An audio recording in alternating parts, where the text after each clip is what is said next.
Hey folks, happy Halloween. Tonight we're going to cook a London broil. Actually, a London broil is not a cut of beef. The cut of beef is either a flank steak or a top round. The London broil refers to how it is prepared. Since the cut of beef is a little bit tough, it's really necessary to marinate it for a few hours before you grill it. And also, that's one of the keys. The other key is being able to cut it appropriately so that it is not tough. And I can show you that here in a second. If you take a look at this cut of beef, there are striations or veins that run across the beef. When you ultimately go to cut this, you need to make sure that you cut across those individual striations, because if you were to cut with the grain, you would actually end up with a pretty tough cut for dinner. I'm going to prepare this tonight on my George Foreman grill, and then we'll cut it and see what it looks like. Okay, we've got the steaks on the London broil on the grill, and as I said, probably maybe 7 minutes, 5 to 7 minutes on a side.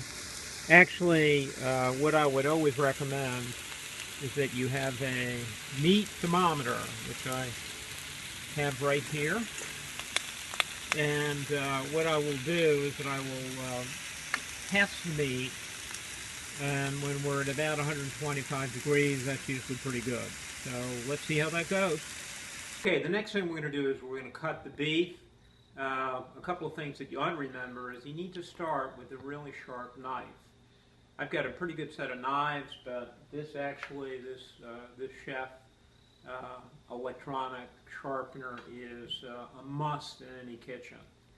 So anyway, what I'm going to do is cut this beef. It turned out to be a little bit more overdone than I wanted it to be.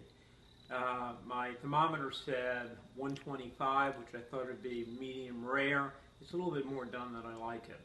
But at any rate, we're going to cut this. Remember, you've got to cut across the bias or you're going to have a disaster.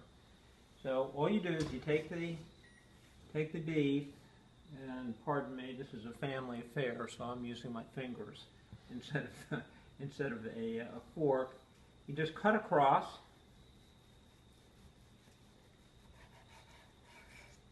Very,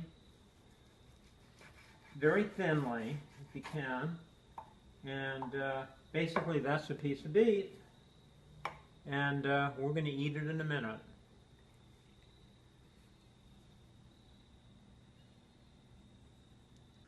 Okay, we've done the marinating, we've done the cooking, we've done the cutting, and now is the time to have our dinner. And actually, I want to test this piece of beef before we eat to make sure it's okay.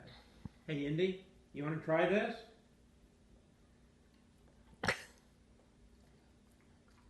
He seems to like it.